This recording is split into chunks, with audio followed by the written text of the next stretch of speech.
We want to live like everyone else. We have dreams and ambitions and talents. Every time you try to do something or go for your dreams, something happens. Your business could literally get bombed and destroyed, like from one day to another. And what do we do with that? So, I mean, I grew up constantly fearing war. Like, I've lived several wars in Lebanon. It's happening, like, as we speak. It's the Sk8LikeYou podcast, in association with JG Hubs, and hosted by Mark Vachon.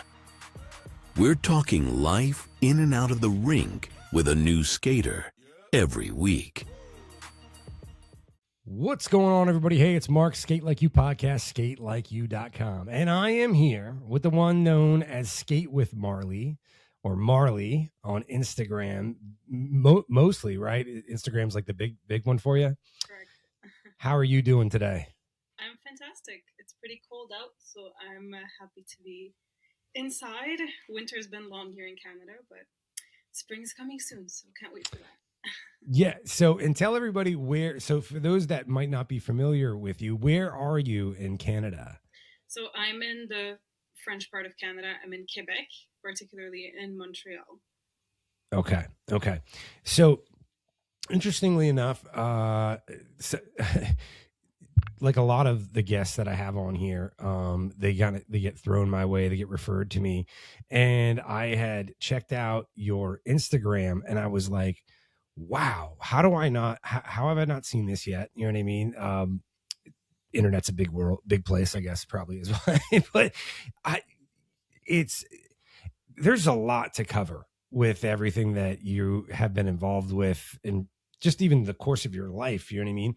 But just so we can kind of, for anyone that doesn't know who you are, can you just kind of give like a general, just kind of quick rundown about what it is you do now with Skate with Marley? And we'll get into the details of it as we go along. Yeah. I mean, well, first of all, thank you for having me. I'm really happy to be here. Like I said, this is the first podcast that I do, so I'm really excited about it because, like you said, there's so much to cover, so I think it's going to be an interesting conversation. So currently I am the owner CEO of Skate with Marley. Skate with Marley covers several things. We teach classes, roller skate classes for adults in Montreal in person. We do skate events in terms of like hosting a skate party, getting the venue, getting production, organizing all of that. We also have the service of offering entertainment. So people hire us for their events to entertain them with like skate choreographies and shows and all of that. And mostly social media too. So it's part of what made me, got me to where I am, because Skate with Marley started as a project for fun, just to put content of skating out there. Then it turned out to what it became. So I say that content's a very big part of it, because I also like focus on, creating fun, positive content related to skating. So it's kind of all of that. And, maybe surprising to, I mean, look, there's probably plenty of people that are going to be watching this and they'll be like, Mark, of course we know who she is. Shut up. But for anyone that might not know, because we're kind of like, especially, most of the viewers obviously are here in the US. There's a lot of American content that obviously, it's American skating that gets covered. But you're kind of like a skate ambassador in the area you're in. I mean, like, am I correct with that? I mean, at least everything I've been seeing, it's very well known there. Is that right? I mean, I think that's up to people to say. If that's what you think, I appreciate that. I do what I can. Listen, the whole point for me is just to spread roller skating as much as I can, and we'll talk about why later. But listen, I'm trying my best. I try as much as I can to offer classes. Now I have a team, thankfully. I've been doing this by myself for a while now. It's become much bigger than me. Like, it's still called Skate with Marley, but it's not just me, so we're trying to get all of Montreal to roller skate, maybe Canada, maybe the world later. We'll see. Yeah, absolutely. So, okay, well, we'll back up a little bit here. There's one question that I ask every single person that I have on the podcast. And that is, do you remember the first time that you ever skated? It's funny because I knew you were going to ask that. because I did, and I watched your previous guests, and then it's funny because a lot of them, because my story is a bit different in the sense that I guess a lot of people you have interviewed have been skating since they were kids. Maybe they have like a rink in their neighborhood or their city, and they're like, oh, we can't even remember. But I don't know if I'm the first, maybe not, but I'm one of the newer generation of skaters from the pandemic.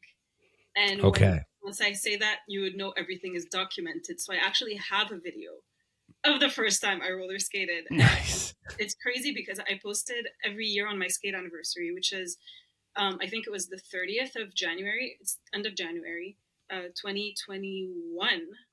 That was the first time. And it's crazy because you see my face, like you see my reaction the first time I put them on. And everyone tells me, like, you look like you're still having as much fun, although I did not know what I was doing. I was just like, whoa. And you see me fall, and then you see me like, okay, let's do it again. Yeah. So that was such a special day because, I mean, you know what? I got them simply because I just wanted something to do during the pandemic. And I got inspired by, you know, a lot of skaters online, especially Umi Janta. Like Umi Janta has been, I think she's the inspiration for like a lot of pandemic skaters. But I didn't know much about roller skating before that, to be fair. I'm a dancer. I've been a dancer since I was really young. So I've tried a lot of different dance styles. And then I think during the pandemic, once like a lot of roller dance videos started trending, I got curious. I'm like, that's so cool. Like I never knew you can dance on skates. I thought you just use it, you know, to skate from point A to point B. Right. And the music style that they would dance to is just amazing. Like I'm so into like 90s old school music or 70s groovy funk, all of that. And I'm like, I've never been able to have a dance style associated to this kind of music that I enjoy as much. So I'm like, I need to learn this thing. And the rest is history, I guess.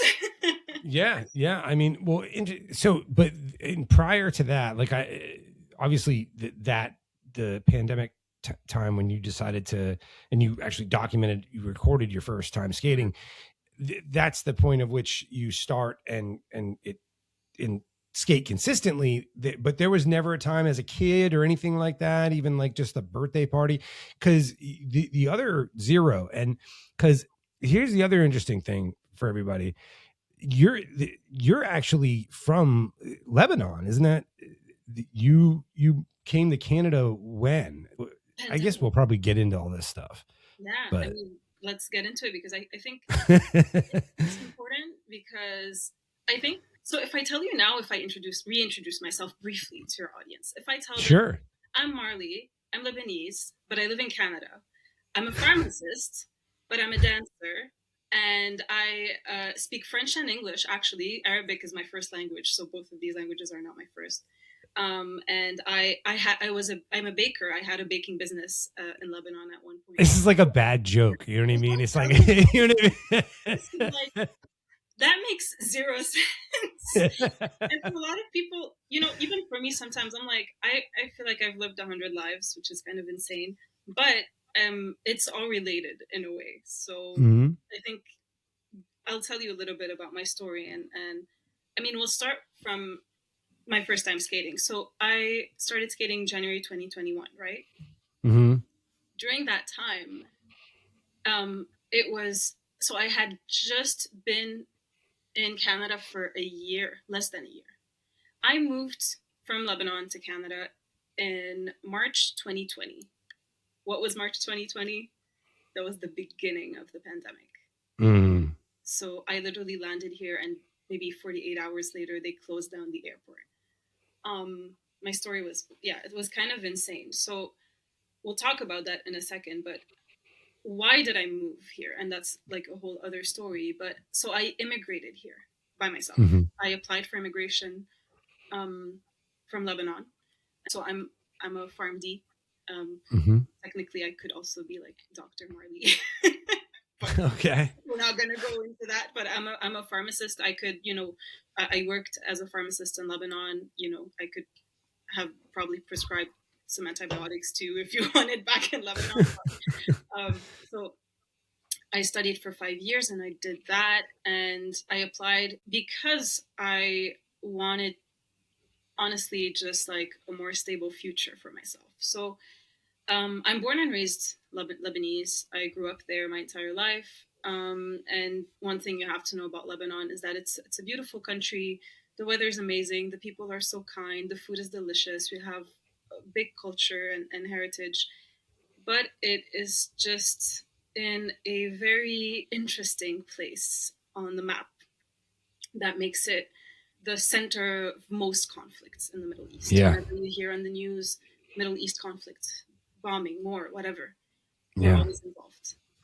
I'm not gonna get into like a lot of details about that, but I just want people to understand that, maybe for people living in the Western Canada and the US, you hear the news like, oh, Middle East, Middle East. It kind of becomes like a thing that is, you assume that Yeah. it's normal, but it's really not. Like we want to live like everyone else. We have dreams and ambitions and talents.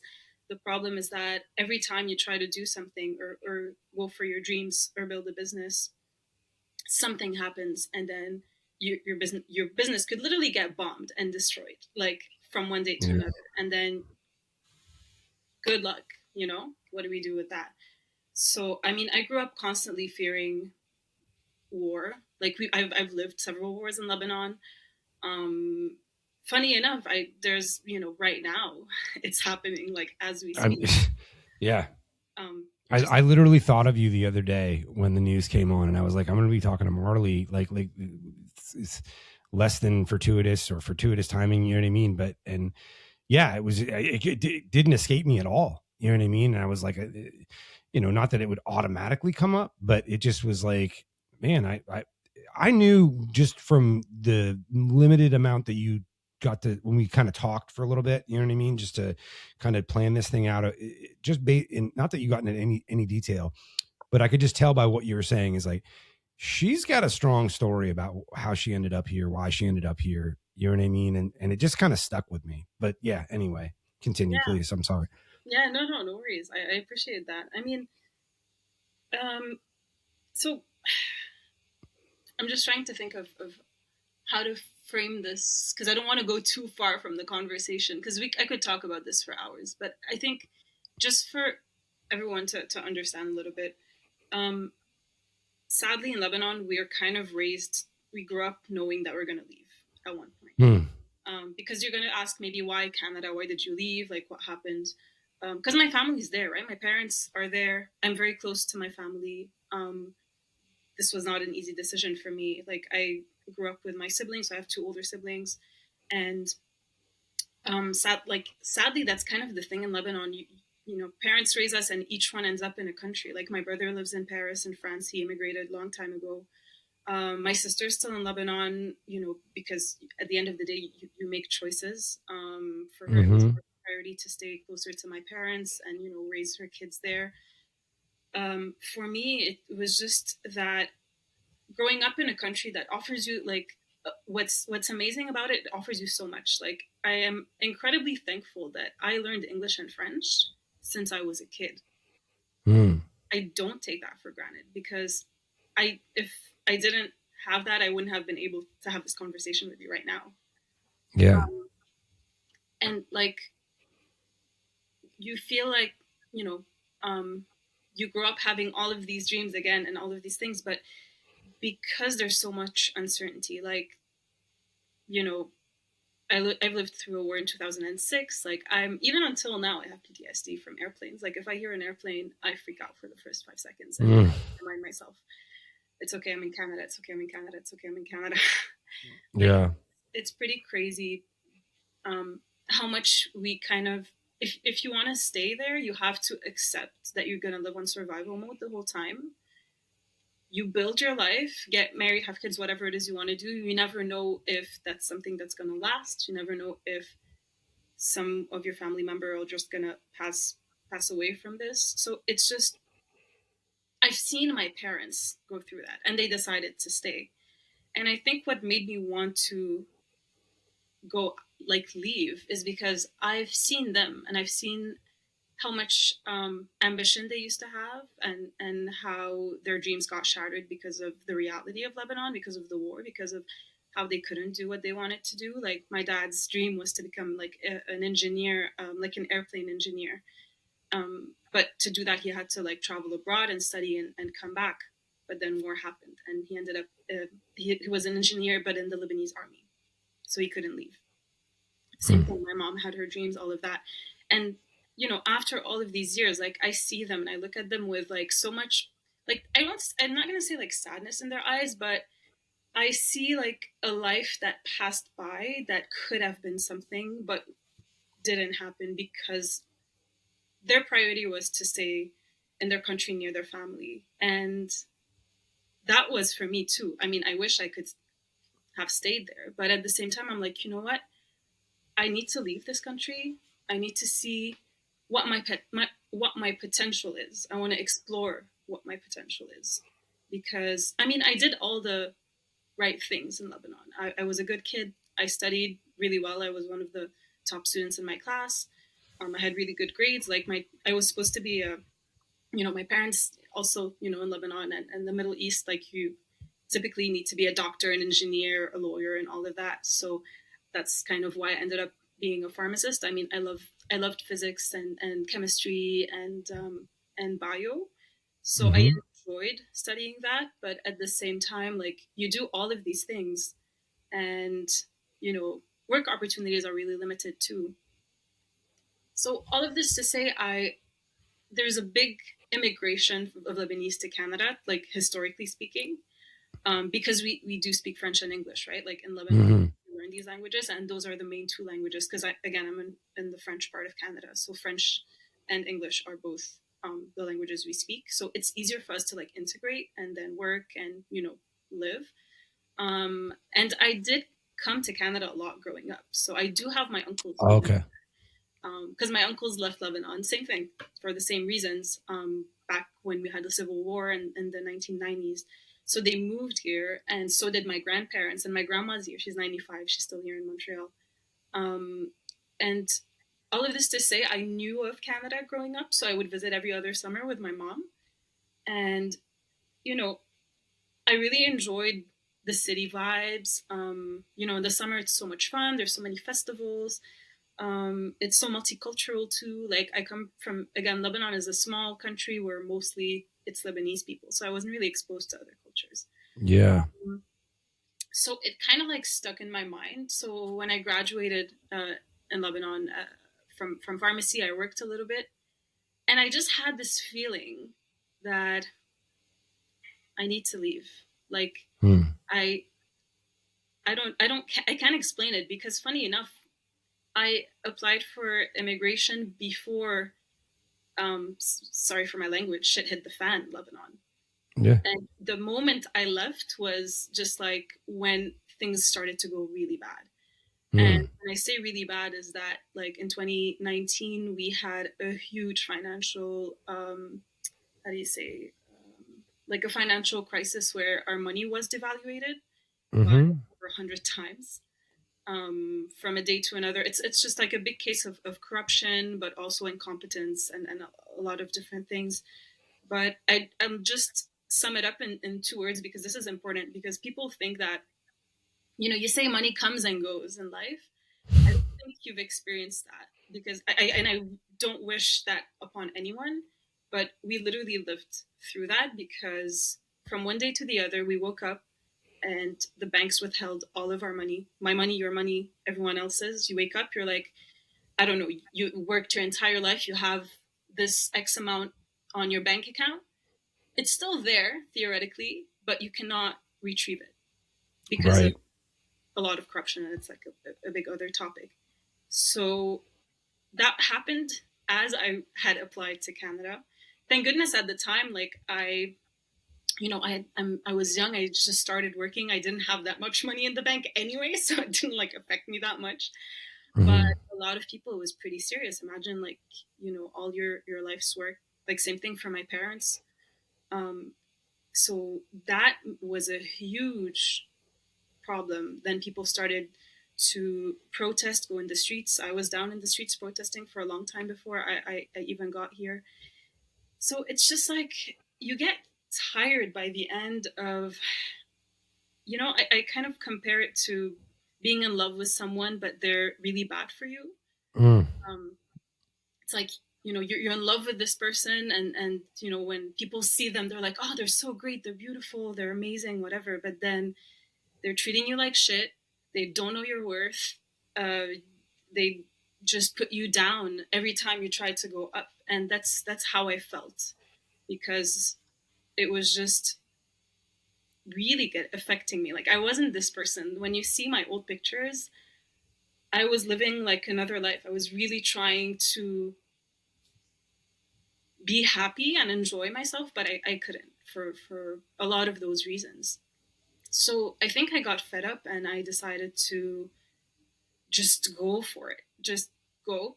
And mostly also, like, you have to keep in mind, when you live in, sadly, a third world country, like, I'm just going to say that's how the West sees us. But our Lebanese passport is worthless, in the sense that if I were to travel, and that's why I hadn't been to the States. I'd only been to the States, like, as of now, because now I'm a Canadian citizen. Right. Before that, as a Lebanese citizen, I needed to apply for a visa.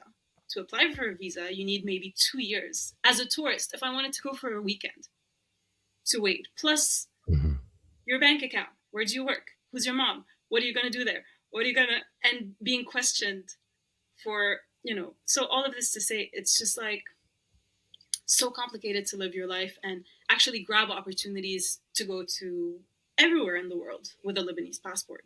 So we always had that in our minds when you grew up, that, oh, you should travel abroad to get the citizenship of any other country. So that will give you access to all these, to travel abroad, and then, grow as a person, as in all of those ways. So mainly that was, my goal. I was like, I'm going to go to Canada. I'm young. I was 25 at the time. It's been 6 years. I'm 31 now. So I was like, now is the time. I'm single. I don't have anything to worry about. My parents are safe. Like, they can come visit. And we'll see how this goes. I didn't have a plan. And again, at the time, I'm still a pharmacist. I've always been very creative. I've always been like someone who's really into arts. Again, like, I started dancing since I was 7. I did like 10 years of classical ballet. I've done partner ballroom, partner like Latin, salsa, all of that. I've done some hip hop. I've done some, a little bit of everything, because I was just signed up to my dance school at the time, the dance academy. And that was just like my safe space. I think from whenever things are not going right, I would just go to the dance studio, because that was like the only time I would feel present. Mm-hmm. I would feel like disconnected from the outside world. Right. Yeah. And that was a really important thing for me. Can I ask, there's a couple things you hit on there. One was, you talked about kind of a mindset of parents where they're kind of almost preparing their kids and themselves to eventually say goodbye to their children at one point when they become of age, kind of thing. So was that, the first question I have is that of course your parents don't want to see you go, but they want to see you go, kind of thing. Is that the hope of your parents? Is that for you and your brother, your sister, like that one day they're going to have this painful goodbye, but they know it's best? Is that was that the thinking for them, at least? Of course, they never wanted us to go. Right. They never did. But if you look at your reality, you look around you, you see that you're trying to do the best for your kid, and maybe the environment isn't helping them. You kind of hope that maybe if they go out for a little bit, and that's the key word, maybe you go out a little bit until things calm down, and then you'll come back. Gotcha. And the other question I had was, because you said you came here kind of with no plan. Yeah. But I'm wondering, based on everything that you've been telling me, right? Where, because like, you'd said just now, you'd said, even if you go away for a little while and when things calm down, come back. But you also had said about how, but tomorrow you just never know. Cause it's just like out of nowhere, there's just upheaval and there's chaos and there's calamity, So for you, I'm kind of wondering, like you said, I came here with no plan, but almost, but kind of like, well, but even if you had a plan where you were, who knows what would have happened with that, right? So it almost is more logical to come here without a plan. Yeah. Is that kind of how you looked at it? Is that how you saw it? I was just like, at that point, I was just so angry at, at the country, the situation, the world, how unfair things were. Like, I just felt like I always felt like I had something to offer the world, and I couldn't because of big things that were out of my hands. And that's the thing that bothers me so much, is that no matter how much you want to do in life, how much you have good morals or whatever, we cannot deny your path in life is dictated by where you're born. And a lot of all of these circumstantial things, So I saw a lot of other people around me who were incredibly, amazing people, people who were worth being like, known for whatever work they're offering to the world in Lebanon, but their circumstances didn't allow them to. And I just felt like that was such a shame. And on the other hand, we're also known as, you hear maybe, I don't know if you've heard before, but there's like a lot of really famous like Lebanese people who are like entrepreneurs, successful, but they're always abroad. You never hear about them when they're in Lebanon. You hear about them when they're abroad, because there's, once you live in a country like now, like I'm in Canada, like I wake up, I'm not worried the next day that I'm going to wake up and my house is going to be bombed. I'm not getting worried that my money is going to disappear from the bank. Like things happen, but there's a difference between problems in a country and problems. Yeah.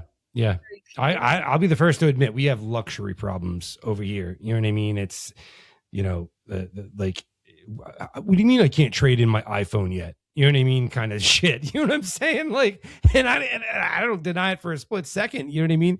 Like, I'm also wondering too, not that you're clearly super motivated, entrepreneur mindset, all that. Like, I would never take any of that away from you. But is there a certain thing for you when you get here? Because like you said before, your circumstances kind of define what you're going to go and chase after, because one, either you're limited to whether you can or you can't, or two, you're just looking at it like, why should I, if the whole thing could, just fall apart tomorrow? So is there another part? Like I said, I know that's your true nature and I would never take anything away from that. But is there a component to it too, where you get here and you're like, holy shit, I can do anything. I can do whatever I want. And like, you just can't, like, you're just grabbing everything because the world's your oyster kind of thing for the first time. Is that a component to it? Yeah. And I didn't know that until I moved here. I wanted to get out to see what the world can offer me. But I didn't realize, when you live in it, when you have a certain reality, you don't know what you don't know. You don't know what you don't know. Exactly. Yep. You don't, until, you have all of these opportunities around you. And I think, like, because we're just so used to, sadly, like, having so many huge problems, you become really quick on your feet. Like, we're really good at having problem solving skills. Yeah. And, like, it's just crazy. You know what the first thing I did when I moved to Canada was? Take a hot, long shower. Because that's a luxury to me. We didn't have hot water at all times. We don't even have electricity 24 hours 7. We have electricity sometimes in the day, and then you need to have another subscription for like a private generator to give you electricity. And then, so the day-to-day that we have is just so different than Mm. my reality now, that once I came here, I'm like, fast internet, hot water, like all of these things, you don't realize how much they can change your life, but you don't know unless you didn't have that, and now you did. So once I Yeah. came here, I just was like, okay, I'm gonna go for this. I'm gonna try this. I'm gonna try that. And I think the fact that I came here at a time where, I'd done my studies, I had my degree, and I was just like, I felt like I didn't have anything um, to not to worry about, but I had the freedom to explore, I guess, for a few years. Yeah. Um, I allowed myself to just take it all because I had been just so felt like Yeah. things were heavy on me for such a long time. But you also don't realize that once you're there. I realize this now because, again, once you live in a bad situation, you're just on survival mode the whole time. And listen, Lebanese people are the happiest. It's funny. I've read this somewhere. They're the happiest depressed people because Hmm. we have war, but at the same time, we're having dinner parties. We're going out. We're partying. We're dancing. We're literally living like there's no tomorrow because we Yeah. know if there's a tomorrow. Yeah. Like there's no bigger motivation than to just be with your loved ones. Just do all of the things because nothing is taken for granted. And yeah, I mean, I came here at a weird time too, pandemic. 2020, like it was my first time living by myself. I stayed, typically in Lebanon, you don't, especially girls, we don't move out of our parents' house until we're married. Um, and so I lived with my parents my entire life. This was my first time living by myself. It was my first Canadian winter, which is very important. I am Yeah. Middle Eastern girly. I grew up 10 minutes by the beach. Yeah. I'm used to sun all the time, and the snow is not. But funny enough, we have snow in Lebanon on the mountains, and I ski. Like Right. I've skied in Lebanon before. But it's different when you have like -20 Celsius for 4 freaking months. Yeah. Yeah. So, It- and pandemic, and we had lockdown, and I didn't know anyone. I came here by myself. So, I mean, all of these factors literally drove me crazy, which is why I got roller skates. Yeah. But it's got to be. I mean, so I'm trying to put this in my brain. Like, so the time you come over, like you get here and it's like lockdown. So like just prior to that, was it just was COVID still like kind of like a rumbling kind of thing? Like it just no one we weren't really sure. Like Yeah. was it still that time when it wasn't maybe it wasn't being taken serious or whatever at that point, but then you basically got like it sounds like you got here right at the time where you wouldn't if you would have waited a week that would have been it, like you wouldn't have been here. I'll tell you the story about that briefly. I had applied for immigration to Canada, I think 8 months or 9 months before March. So Mm-hmm. before the pandemic, right? And Mm-hmm. what happened is that the pandemic, I think, started January 2020 or like end of December 2019. I received my papers to immigrate in mid-February. Mm-hmm. At the time, the news started to say, there's a new virus. There's something that's happening. This is Right. bigger than usual. We don't know what's happening, blah, blah, blah. And I had planned, so I got my papers in February. My plan was to come in June to Canada because I wanted to skip winter. Simply. Yeah. Okay. I was just like, might as well leave in the summer when I have, a good weather, and then my mom would come with me and help me out. Funny enough, you know what made me take my decision? It was the moment I remember at the time Trump was president. When Trump went on TV, we were watching him in Lebanon saying, this is the first time we're experiencing this pandemic. This looks like it's bigger than what we think. We're going to close down the airport in a few days. Mm-hmm. The moment he said that, I think it was beginning of March.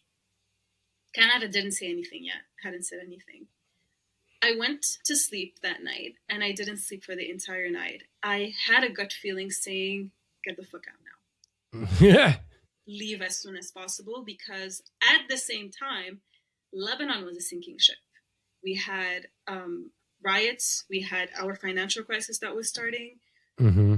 The situation in Lebanon was not good at all. So, like, I wasn't, it's kind of like when you're stuck between a rock and a hard place. Like, I'm like, do I stay here knowing things are bad and I have this ticket to get me out of here to something I don't know, but also, like, I'm in Canada, like, what's gonna happen? You know, in my head, like, when Yeah, that version of bad versus your version of bad. exactly. So Yeah. I woke up the next day.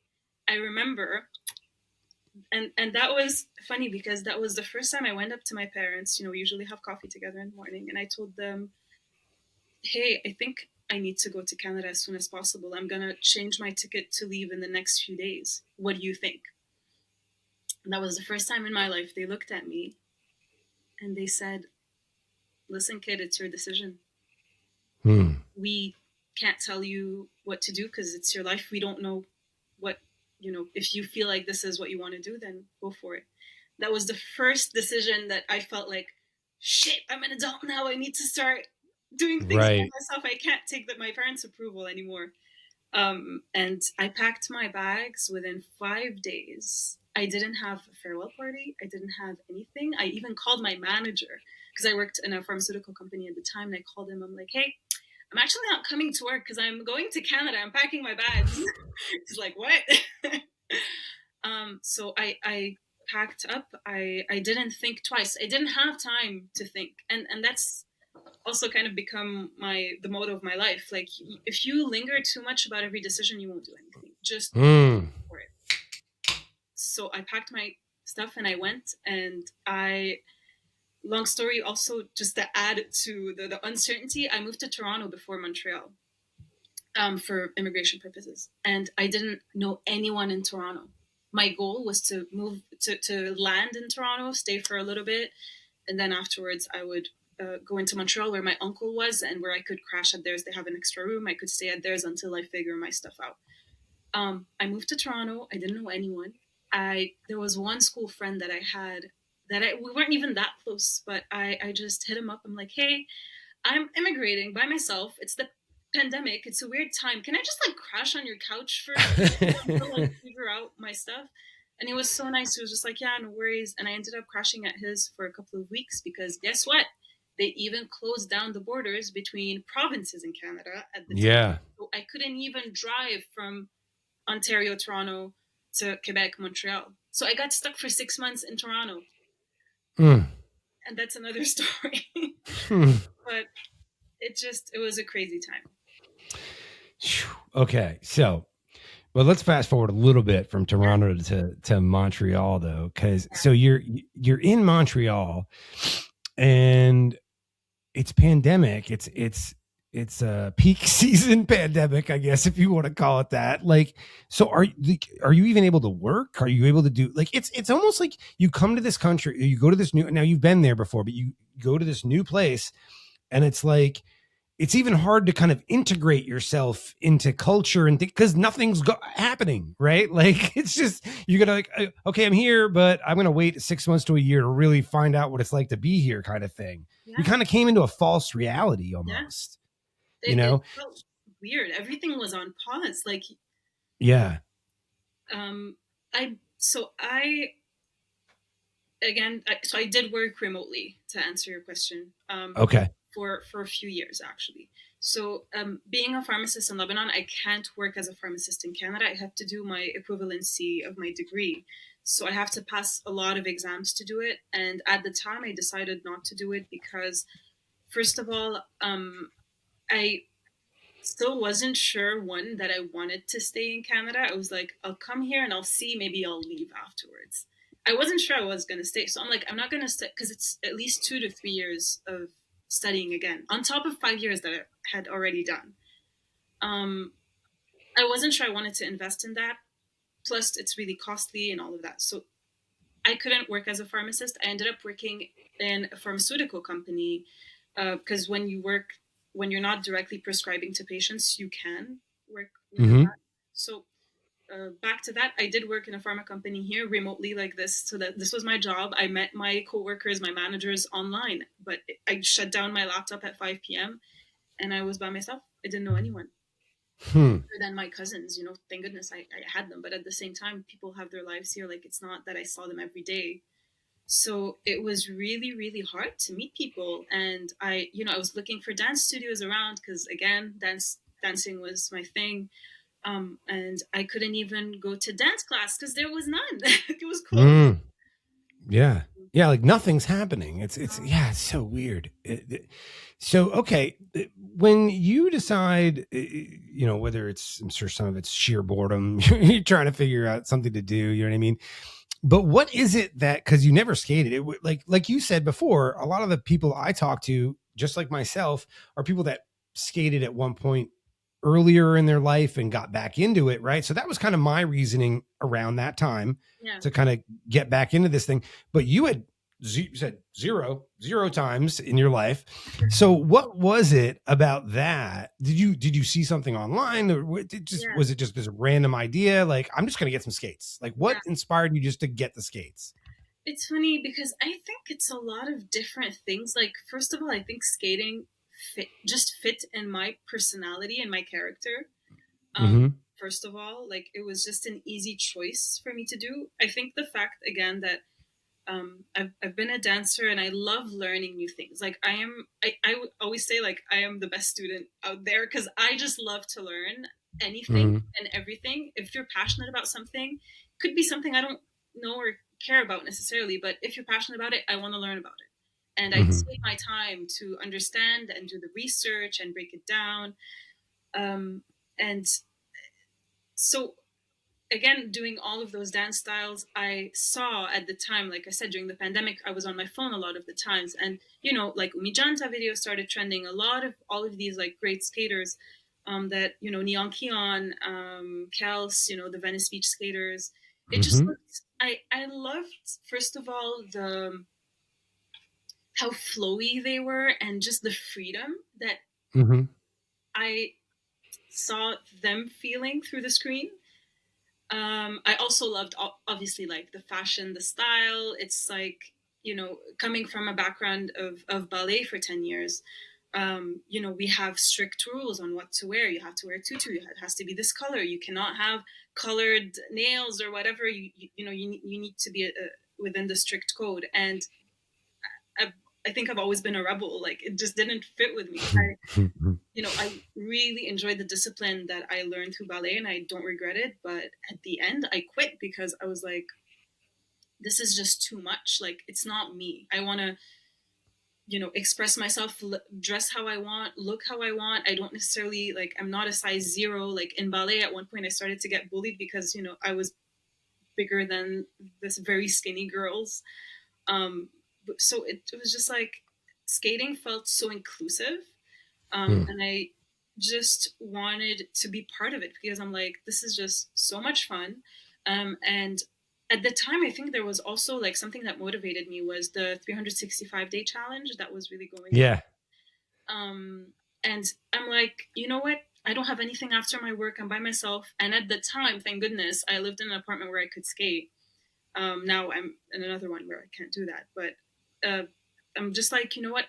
That's going to be the thing that I'll do after work just to pass the time. So I ordered myself a pair of Impala skates. I didn't even know there was a skate shop in Montreal, Low Life Skate Shop. Shout out to them. I didn't know there was a community. I didn't know anything. I'm like, I'm gonna get skates. I went on. Funny enough, Dirty Deborah was how I learned skating. Yeah. Which is You and many others. same. I need to meet her one day.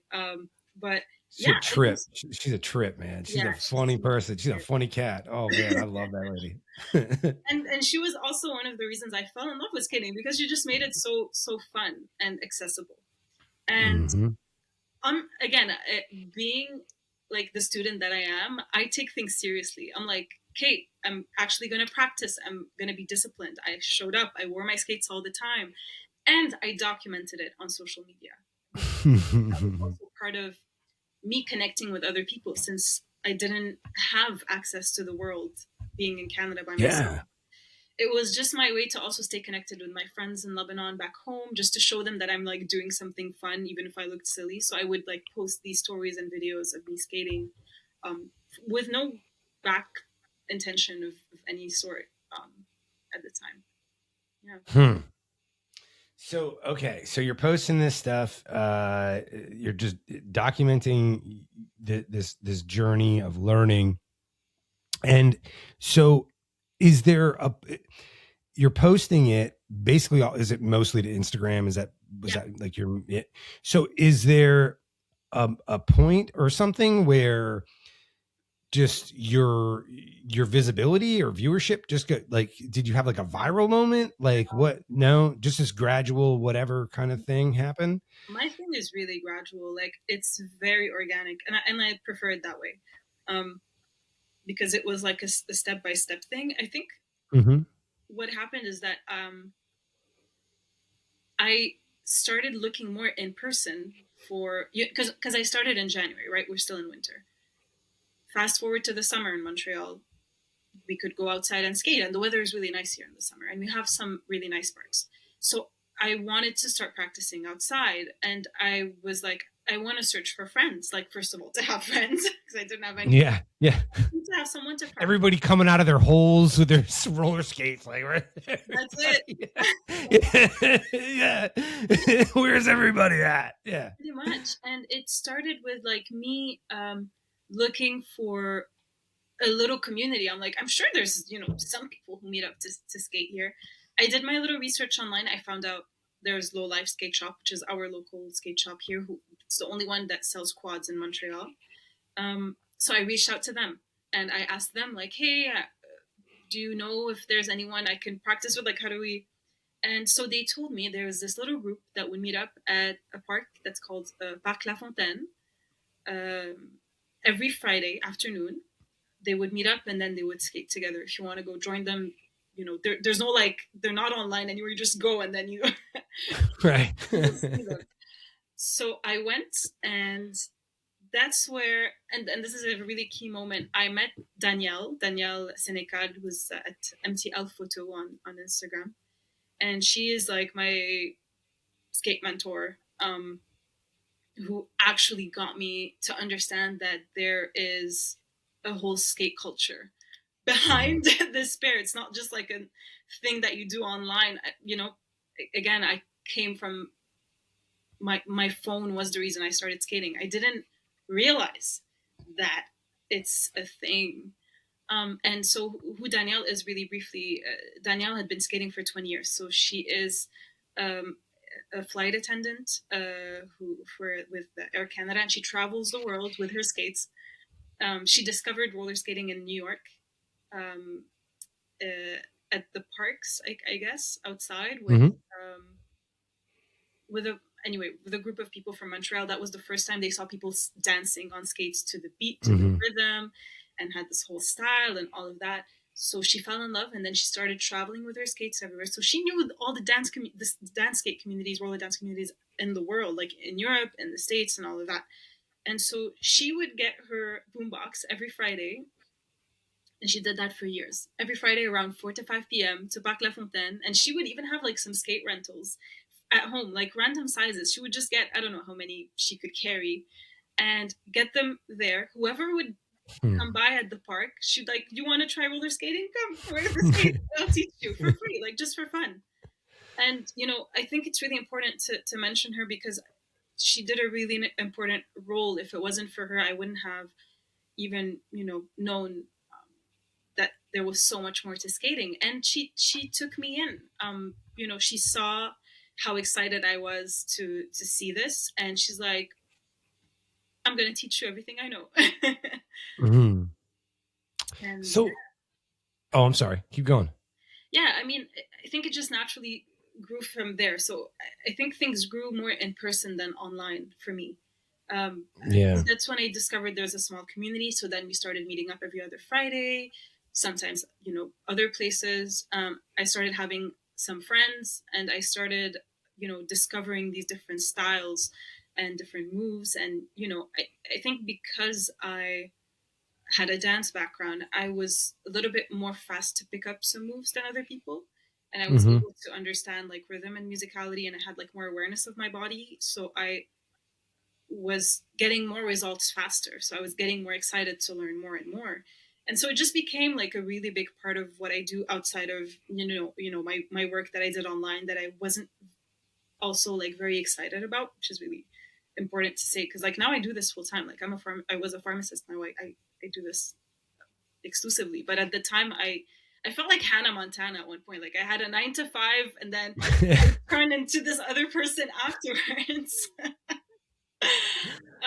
But yeah, I did that for a few years before I started Skate with Marley, which also funny enough, my account at the beginning, just to show you like how my mindset was, it was just about showcasing the moves that I learned. Like I learned the zero. So I take my phone and I, demonstrate how I do the move at the time.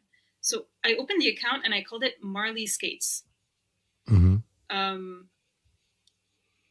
Then when I started meeting other people and skated with them, I realized that it was so much more fun to skate with someone than by yourself. And I didn't like skating by myself, which is why I changed it to skate with Marley. And then my concept was to film myself with someone doing any move. So Mm-hmm. I'd meet you, we would skate together. I'd meet Danielle, we'd skate together, whatever. So it became Skate with Marley at the time. And again, it was just supposed to be a page on Instagram for fun and just to meet friends, basically, because Yeah. I wanted to create a little community around me since I was here anyway. And it was just like the only activity that would allow me at the time to meet people in person. Did you kind of see it? Is there a point though? Because so it was Marley Skates, but then you kind of shifted the concept of it, right? And it became this thing of like, because before it was like, hey, I just learned this. Let me show you what I learned, kind of thing. And then it was Skate with Marley, and so now it's you literally like just whatever move it is, but you bring someone in, collab, probably all that kind of thing. So did you kind of start to see like a maybe an increase or an incline in it, and how like the views and all that kind of stuff when that kind of concept shifted? Okay. Not that much. It's crazy because now that we're talking about it, I think I was like,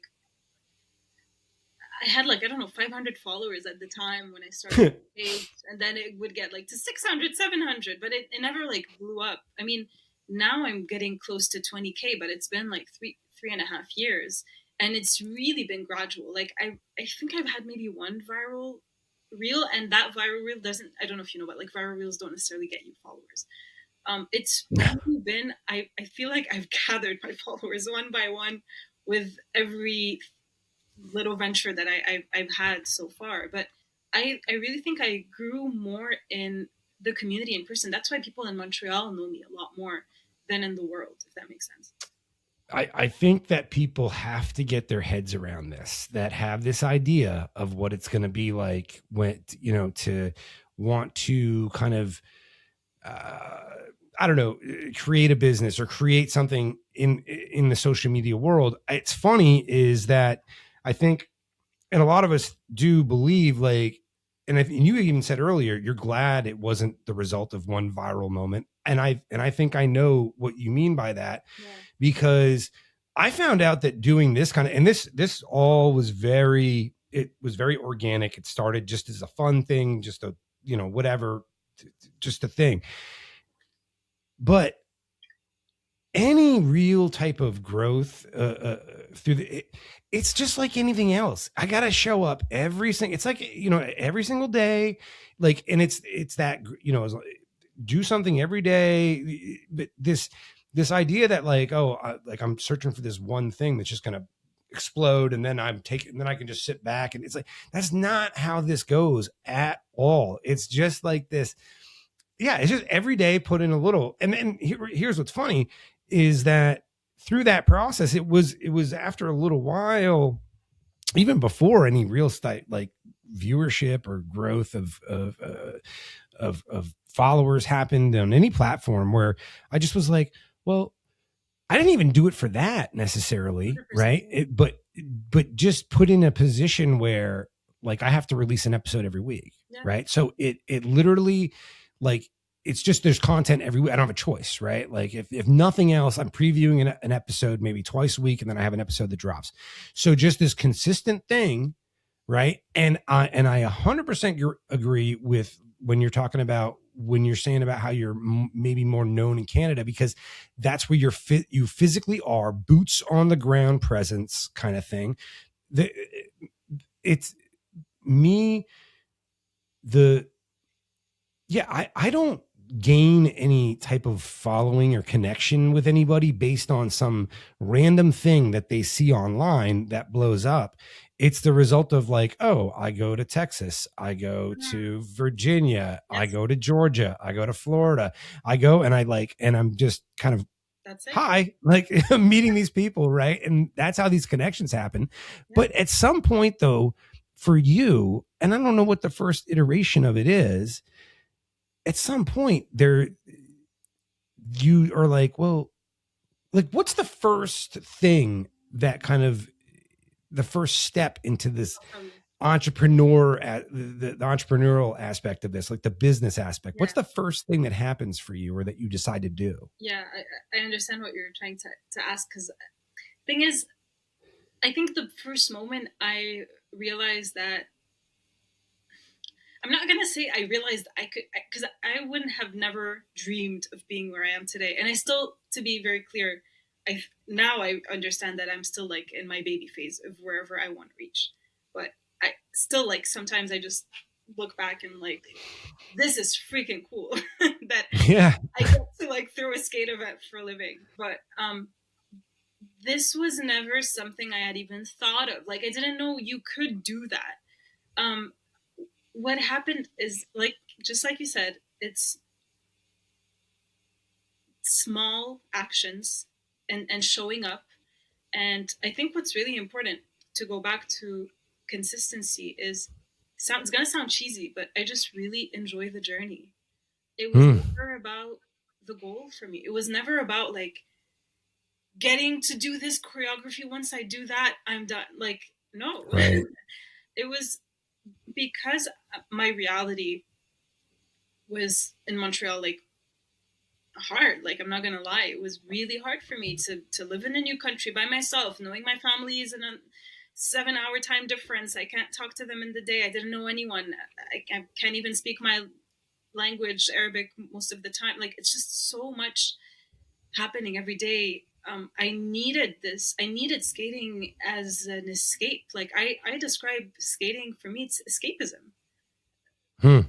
At the beginning, at least, it was escapism. It was just running away from my reality, getting into this bubble and being like, I'm going to drill the crazy legs for 2 hours until I get it. Just because I needed to get my mind off of things, not because I wanted to achieve it, you know?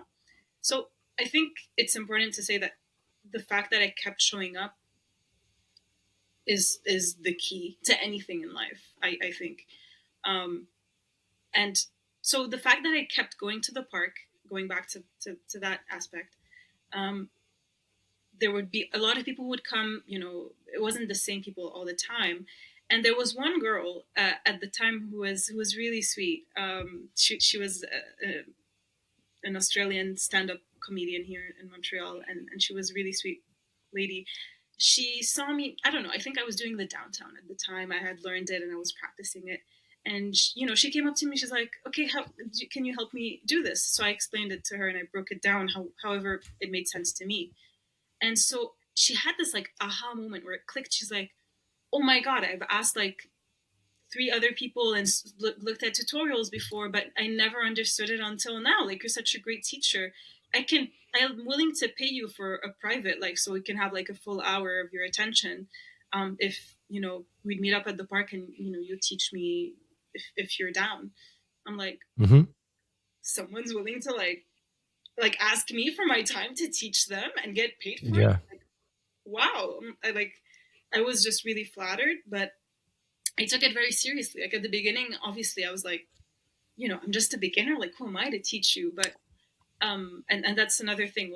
We'll talk about that in a second. Yeah, because I relate to it, and we're definitely going to talk about it. But I we'll think hold. that was the time. I think when she hired me to teach her the class, and I posted that I was starting to teach privates, then everything started from there. Because then other people were like, "Wow, someone is teaching roller skating. I didn't know that. I want to learn. Can I hire you?"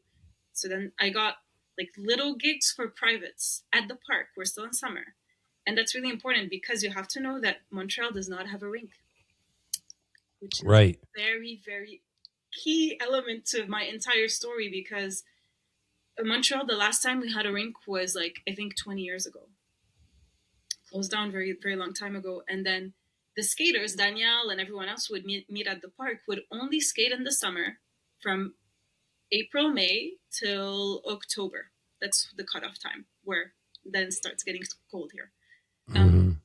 Afterwards, during the winter and fall, people would retire their skates and go ice skating because hockey and ice Right. skating is really, it's big in the culture here. We have all the parks turn into free ice skate rinks, so everyone goes do that. But no one would skate in the winter.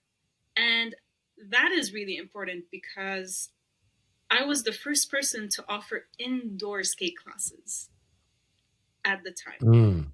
Okay. Because, yeah, like I think that was the key to my entire story because I was taking dance classes because then dance studios opened up. I was taking dance classes in the studio in downtown, and when I started having that student ask me for classes, and then it was starting to get cold, she's like, "What do we do in the winter?" I asked the owner, "Can I rent the studio to skate on it?" And she was super important. Again, I want to give her a shout out because Dominic from Espace des Arts downtown, if it wasn't for her, I wouldn't be here today. If she didn't allow me to use her space to teach, we wouldn't have had a space because, it started there with a private, then it became three people, sorry. Then I saw that people were interested, and that's when I started my very first month program, 4-week program, learn to roller skate once a week. And I had like 6 or 7 people sign up, which is like crazy for me. Like 7 people, that was so cool. And that's when I quickly felt like, okay, this is serious. Like I really need to get my shit together. I started asking. I called my dance friends, my dance teacher friends. How do I organize the class? Like, what's your advice? How do I do this? I need to make a flyer. Like, and then it started from there. That was November 2022. That was my very first session. Yeah, because my immediate thought was well, two things. One is, so this person, you show this person how to, no, 3 immediate thoughts. You're doing the downtown, you show this person, you watch them have the aha moment, right? Because like they said, they've tried tutorials and whatever. First and foremost, is there no better feeling than watching somebody have their aha moments? You know what I mean? Like, I love that. That was the first thing I thought of. But then also, this person now asks you, "Well, I'll pay you to teach me." Yeah. And there has to be a moment in your brain where it's like, "Okay, well, obviously, yeah, that's cool, awesome, great." But then it's like, because I can imagine. I mean, you're fairly new to it, right? Like you're learning through tutorials. Yeah. But even somebody that's not new to it, someone who's been skating for 20 years, has never formally taught somebody. Mm-hmm. Trust me, like when someone asks you how to do something, that's the moment that you realize how much you don't know about what you know. Yeah. You know what I mean? Because it's like, okay, I know how to do this, but how do I tell them? And now it's also like, what level are we talking here, right? So because I can't start everybody with downtown, right? So it's like, did you immediately have to start figuring out kind of like a regiment, like a thing, and almost kind of have to deconstruct in your mind going back to the beginning? Did that start like immediately for you? You know what? What's funny? It's like at the time I was starting to teach, roller skating, but I was a baby skater, and I was at the time, still am. I had a lot more experience as a salsa dancer. I've done salsa for Right. 6 years. I've done advanced. I've done performances. I've done shows. I would have been technically more qualified to teach salsa than skating. But here's the thing, because I was learning at the same time, and I was putting in so much effort, watching all these tutorials, asking all these people, learning from Danielle, learning from other people around me, and later on started to travel to learn from, professional skaters. But all of this to say, it was so fresh in my mind to break down Yep. a move that I recently learned than teaching you the Suzy Q in salsa. You know what I'm saying? Yeah. So crazy enough, I felt like I was more comfortable teaching and teaching what I know. That's a really important thing. So listen, of course I had imposter syndrome. I was like, That's what I who was am I going to to ask. teach? Yeah. Who am I to be teaching? I'm just like starting to learn. But you know what? I believe something in life. When someone sees something in you that you don't see, is that it's there. So there's this girl who asked me to teach her. She's not my cousin. She's not my sister. She's not my friend. Like, she has no interest in telling me, you're a good teacher. I'm willing to pay you to come teach me. So once she said that, like, it took me a lot of time, and I had to like consult a lot of friends, and because I didn't feel like I was like deserving of that position. Yeah, I get it. But I accepted that if she believes I can teach her something, then I surely know a little bit of things that she doesn't know yet.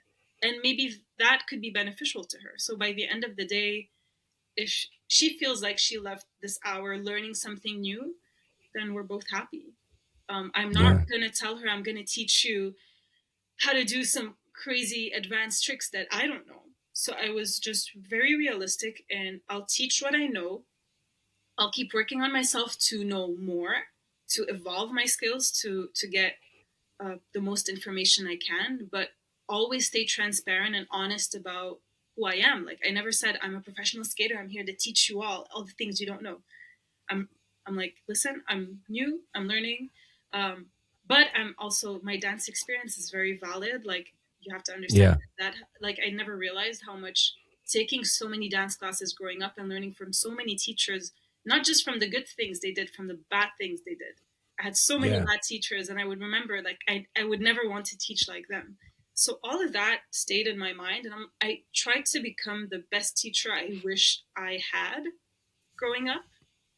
So every single class that I taught, even until today, I review every single thing.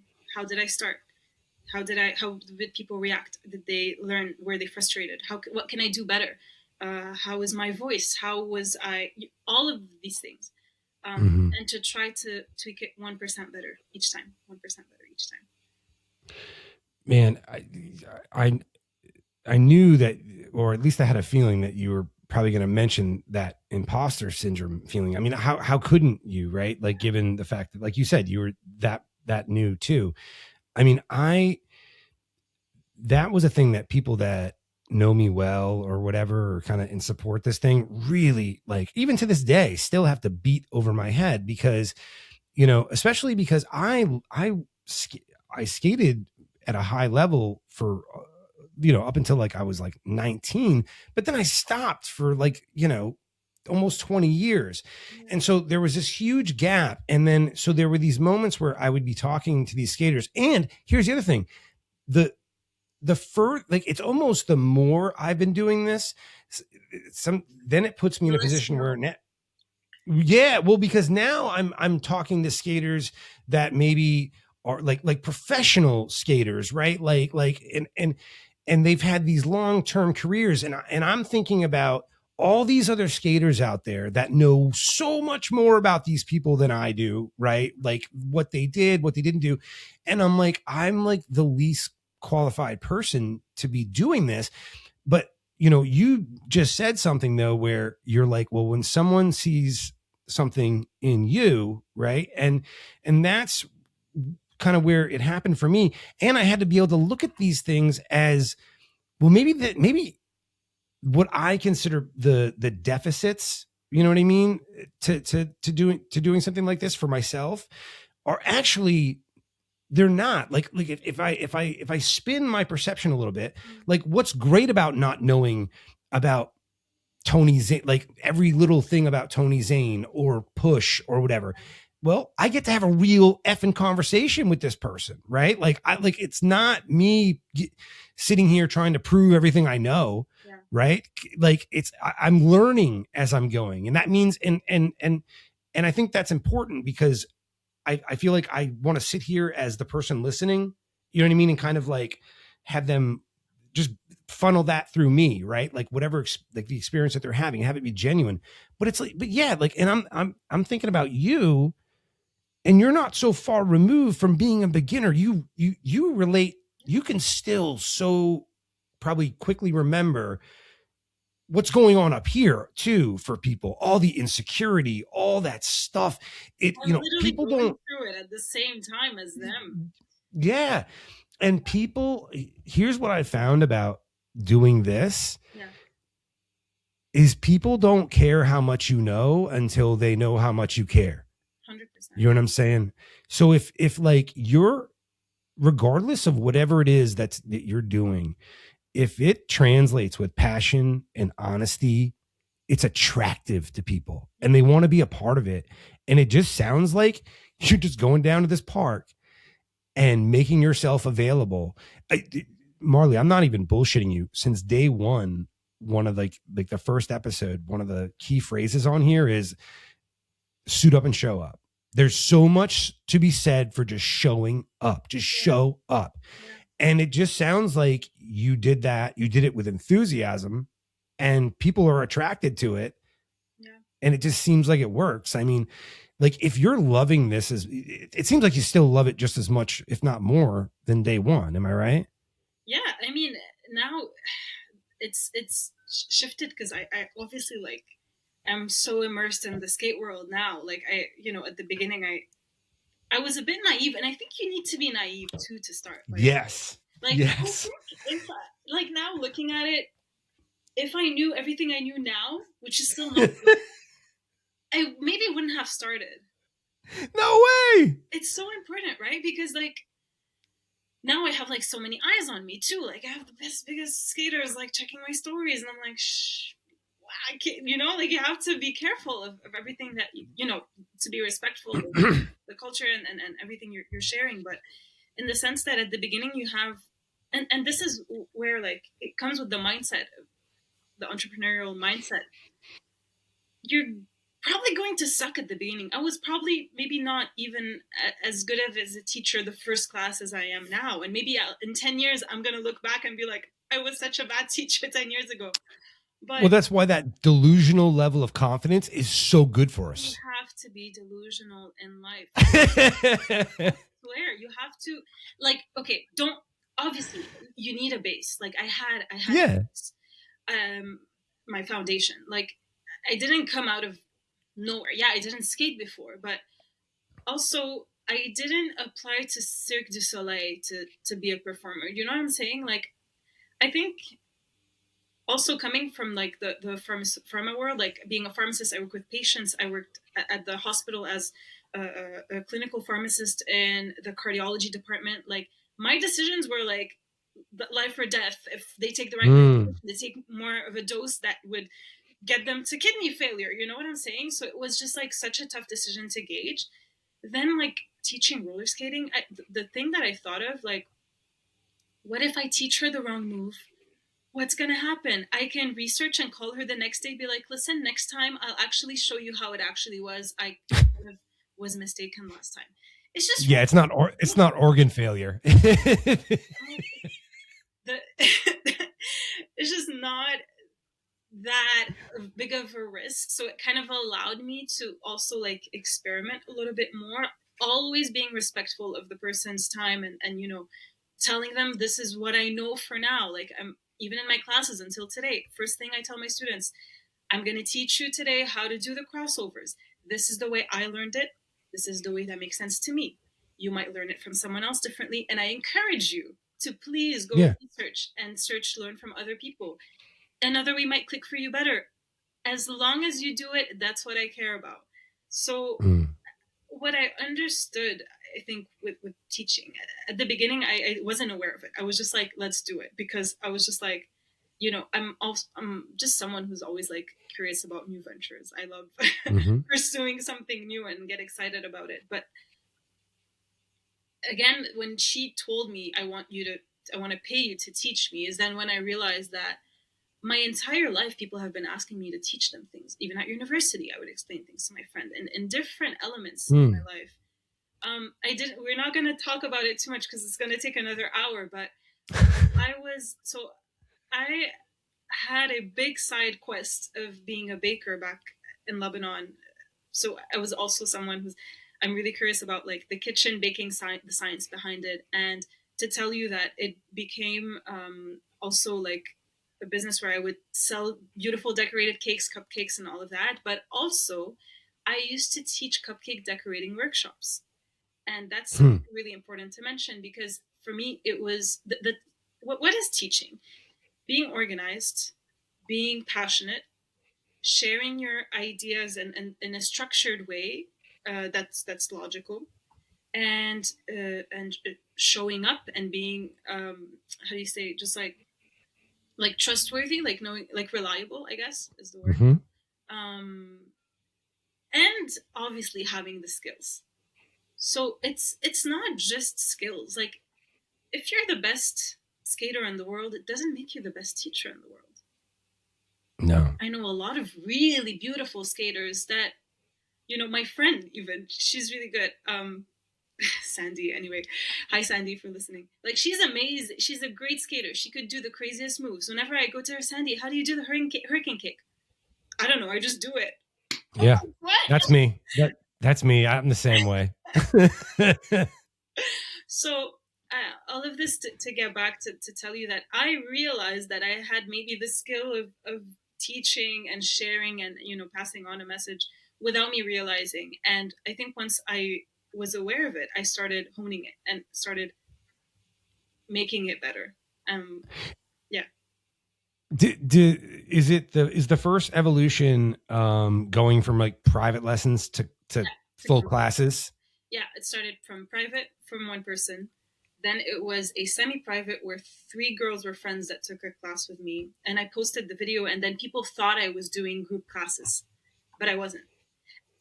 Okay, you have to understand, everything I've done so far has been me reacting to people's needs. Yeah. I never put myself out there to teach. I was asked to teach. I was asked to offer group classes. One person was like, "Oh, I would love to have like a weekly meetup where I would, come to class." So I'm like, "Listen, if there's more than 5 people, so I can just cover the rent of the studio and my gas and all of that, I'll make it happen." And it started with like small group classes that I did for like 1 month. We finished. They were so happy, and then they're like, "Okay, what's part 2?" I'm like, "Oh, I need to do a part 2 now." So then I was like, "Okay, well, the next month or whatever, I would have a part 1 and part 2. So part 2 would be continuation for the same group, and part 1 would be new people." And so every single time I would just like test things out and ask people for their like a survey, like, "What did you think? What would you like to see? What can I make better?" And long story short, it's been now I've done over, I don't know, like 12 sessions, and I found my sweet spot. At the beginning, I was doing like monthly sessions. Now I do 8-week sessions, so 2 months, and I do it per season. So I have a spring session, spring, summer, fall, winter, 8 weeks. So it's a program, and then I give myself 1 month between each session to do all the admin and all of the other projects that I do, because I have a lot of other things going on, right? But yeah, now currently I teach 4 different levels of classes, some of which are pure skating for beginners, which is obviously the most popular one, because you can have beginners all the time, right? Everyone's a beginner.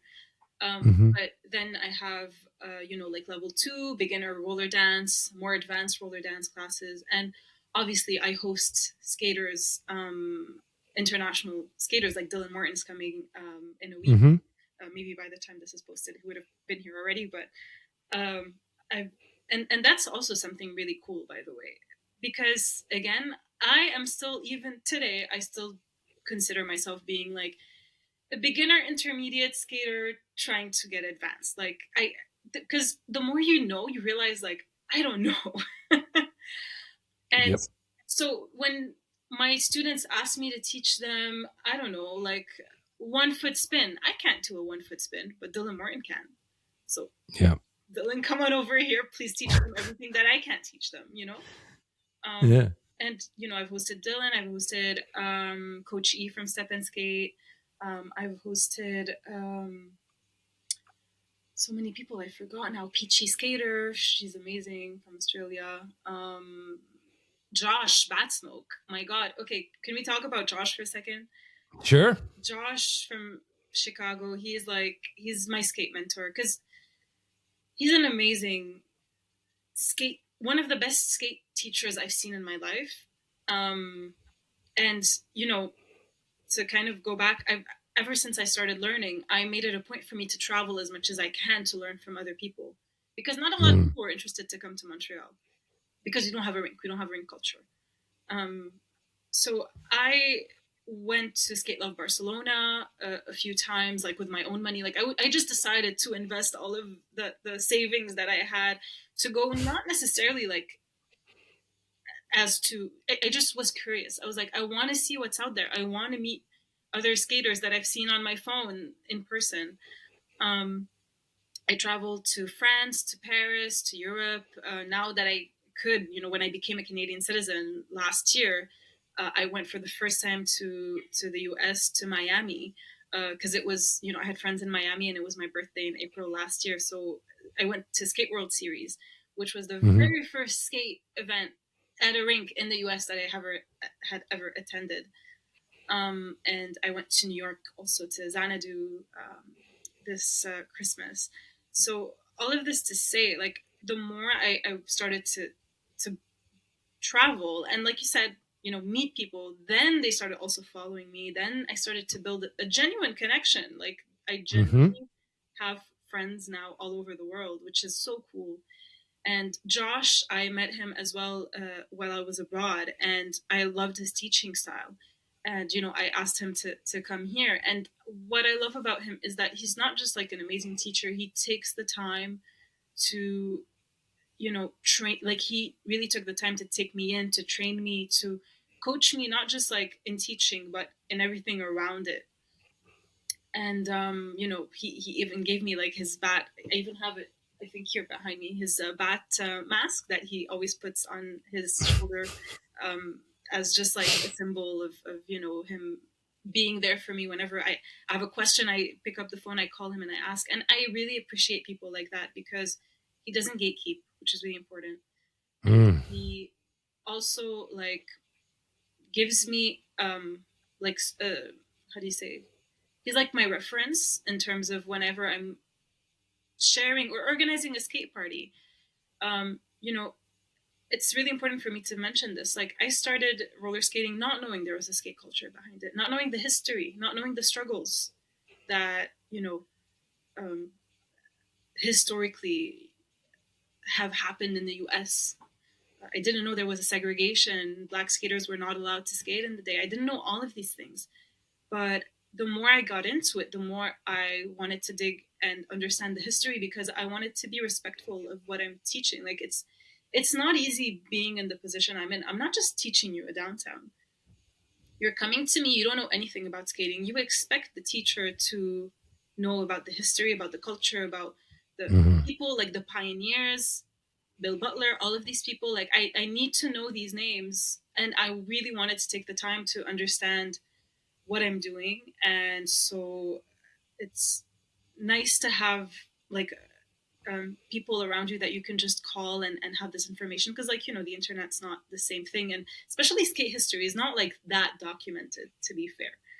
Mhm. You don't even have the same terms, like even the downtown, some people don't call it the downtown, you know. Yeah. Yeah. Station. But it's important to I think, going back to having the mindset of being transparent about what I know until now. And I encourage everyone around me to also do their own research. I encourage them to be like, hey, this is, this move, I like the New York, New Jersey style, but this is where it comes from. It comes from here. This is the history, because at the time there was house music, and they started to house music. JB style started because it was blah blah blah. And yeah, I feel like it's a long journey. I'm not I'm not close to where I think I can get. But as cheesy again, I'll say it. I'm really enjoying every day of what I'm doing, because it's giving me a reason to wake up and be excited for my life, and I wasn't for the longest time. All of the reasons go back to the beginning of the podcast. Yeah. Yeah, I feel like I have purpose. I feel like I found a place where I can use all of the different skills that I had collected growing up in one thing. Because what I do is, you need a multitude of skills to be able to handle so many different ventures, because it's different businesses. Teaching is something, organizing, hosting events is another thing, entertainment is another thing. I wear many hats in my life. I'm not, people just see me teaching. I'm mostly doing admin. I do my finances. I do my social media. I do client service, customer service, all of that. And I think the small experiences that I've had in my life have come all together into allowing me to do what I do. Yeah, I'm seeing you back, kind of like when, you're talking about, okay, it evolved from get a private lesson to like a 3-person lesson to classes, and then they're like, okay, well, what's the next level? And you're like, oh yeah, the next level. And I see you kind of like laying the tracks down, right, as the train's coming up behind you, kind of thing. And I totally relate to that. Yeah. I feel like I love that part of it, though. You know what I mean? I kind of thrive in that kind of thing. Yeah, it's extremely rewarding. There's never a dull moment. It's just constantly learning, and it's me responding to what has to be done. Right? I have to look for anything. Like you said something really important. You're like, I was literally just doing what people were asking for. Yeah. Which, is there any better scenario for business, right? I mean, it's necessity being the mother of invention. You know what I mean? Like, you're filling a need, right? Yeah. Like, so when does it, and you can kind of, as much detail as you want, but like at some point though, you're like, hey, this is all I'm going to do. This is my full-time gig. Like when did that happen? Or I'm sure it was an evolution, but yeah, like when did, so I'll tell you, like, it happened again. Funny enough, it wasn't a moment where I said, right, this is going so well, I'm quitting my It was mostly that I was so miserable in my corporate pharma job. I was working here, again, like my job was being remote. It was just like a lot of numbers, a lot of things that were not so like exciting, and didn't make me feel like my role is so important. I just felt like a number. When you're working in corporate, you're doing 9 to 5. I could be replaced like in one day, and I just didn't feel like I was in the place I wanted to be. So what happened is that I quit my job because I was just like not happy with where I am. Funny enough, I quit after getting a promotion. I didn't quit because I was bad. I would just quit because I was so uninspired. Oh, I get it. and yeah, it's a funny story. I'll actually tell you this, because that was the moment, at least, I felt like I really enjoy being, like, I really want to be surrounded by skaters. Like, this is the environment I want to be in. So I'll tell you this brief story because I think it's very funny. I think I can tell it now because I don't care anymore. I quit the company. So I kind of this is gonna be a good one. Meetings to go skate. What happened is that I'm based in Montreal, right? And the pharma company I was working for, had like a big meeting for all of the employees of the company in Toronto. So we had a full weekend. We stayed at this hotel. We had like meetings the whole day through, trainings and all of that. And people don't really know, like when you have a 9 to 5, you typically like stay with the same people. Your managers are there. You're kind of like being watched. You're kind of like trying to be cool, but so all of this to say, we had in the evening, I think it was, I forget what day it was. It doesn't matter, but we had like a dinner scheduled for later in the evening. Let's say it was like around 7. I was bored out of my mind. I was just like, this day is so boring. I'm wearing my suit and tie. I'm not like colorful, expressing myself how I usually am, just very corporate, very correct. And, talking about my coworkers, about, their dog, and they're like, and I didn't care, trying to be, Yeah. be there. So at the same time, I was in Toronto, and there was a skate class happening at night with Keegan Shim from Middleworks. And I knew that his class was, I don't know, like it was like 8 or 8:30. In my mind, I'm like, I'm going to see if I could just show up to this party for enough time and then sneak out to go to the class. Because the evening there was a dinner and then a speech and whatever. It was supposed to last until like 10. So I go down, I speak to my manager, I make sure everyone sees me. I take the pictures, I do the thing, and then I go to my manager. I'm like, my stomach hurts a little bit. I'm not feeling good. I'm going to go up to my room to rest. She's like, oh yeah, no worries about it. So I go up, I change quickly into like, my leggings and my sportswear. It was so funny because I remember at the time, I felt like I was in a scene of a movie. I change my clothes, I wear a hoodie on the top of my head, and I go down in an elevator, the same one that takes you, it was just one elevator. So I had a big risk of finding a coworker looking at me, telling me, what are you doing? Where are you going? I had my backpack with my skates. So I took the risk. I went down. No one saw me. I had my face against the elevator wall. And the minute I got into the lobby, I sprinted out. I took the metro and I got to his class. I remember this, like, it was just like an escape. And when I got there, I remember like Shem at the time looked at me, told me like, how come you're here? Because I had told him I might come or not because I have a meeting. I'm like, listen, this is where I need to be. I'm not supposed to be there. This is where I need to be. And I remember the feeling I had in the class where I was just so happy to just listen to good music and skate. And I'm like, yeah, this is my place. So fast forward, I quit my job a month afterwards because I had it. Done. But I didn't quit to skate fully. At the time, I had started teaching for a little bit, but not close enough to pay any of my rent,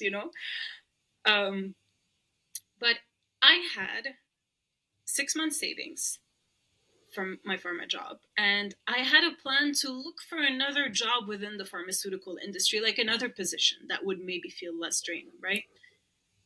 So I quit that job, and I had started classes, and I took a chance on myself, and this is really important in my story because I had no security of this working. I said to myself, I want to give myself 1 year because I've done everything right in my life so far. I've gotten the grades, I've gotten to school, I finished my PharmD, I got the job, I've done everything right. I want to take 1 year to just see what the world will allow me to do. And I have 6 months to pay my rent. So like if I don't make it afterwards, I have my degree, I can get a job tomorrow. It's not a problem. And I'm very thankful, again, if I was not in Canada, if I wasn't in a place where I knew I was in a secure country that offered me everything, it was just so easy for me to take this decision versus in Lebanon where I could not, there's no way you would quit a job. In Lebanon, if you have a job, you don't quit it because good luck finding another one. Right. Having all of that security for me, it was like a playground. It was easy peasy. Like I have everything's on my side. I felt that was my feeling because I knew what it was like to not have all of that. So that's when I decided to give myself 6 months to go all in to skating, to give it my all and see where it leads. At the same time, I was like searching on LinkedIn a little bit for jobs, but not really. And so my classes, I was like really taking the time to research, offer classes, post Instagram. I really need to take the time to say Instagram, like social media. A lot of people villainize it. I see it as my ally because I see it just as it should have been. It's a social tool. I see it as a way, just it's a megaphone to me. If I was doing what I did, no one knew how, I wouldn't have been here. Mm-hmm. It was just a megaphone to tell people, hey, I'm offering this class. And skating happens to also be like some nice content. Like visually, it's interesting to see people skate. So it did get some views. It did get reshared and all of that. And again, because no one else was really offering this, there was a few people teaching in Montreal, but it wasn't a big thing. So it was a novelty here. So that was really important because that helped me get the word out more. And I really need to mention this. I'm sorry, there's like so much in my story. Please, But no, it's all interrelated because it's all good. one of my students, so I quit my job. I'm like a few months into trying this out of just teaching fully. I'm still not making a lot of money. I'm still new. I was saying, and I believe this. I believe in manifesting, but in a particular way. Like I'm not into manifesting and like lay down and do nothing. Like manifesting, Right. like, work for it kind of thing. Yeah. But kind of like when I told you, by the way, that I think I've manifested this conversation for us because 2 months before we, I had posted on Instagram at one point. I just mentioned that, I have so much to share about my life because people don't know all of this, by the way. They just see the end result just because I never had the chance to talk about it. But anyway, I wrote on my story, I'm like, I need a full podcast to tell you about all of my story. And then, you send me a message saying, hey, do you want to be on the podcast? So I'm like, yes, this is the message. So back to my story. One of my students in my skate class happens to work for Montreal Tourism. And Montreal Tourism is like their page is at Montreal on Instagram. It's the official page of the city in terms of, promoting where to go, hotels to see, events, and all of that. And going back to the delusion that is important in our conversation. Yeah. I think I had like 600 followers at the time. But I posted as if I had like 60,000. I was posting act as if.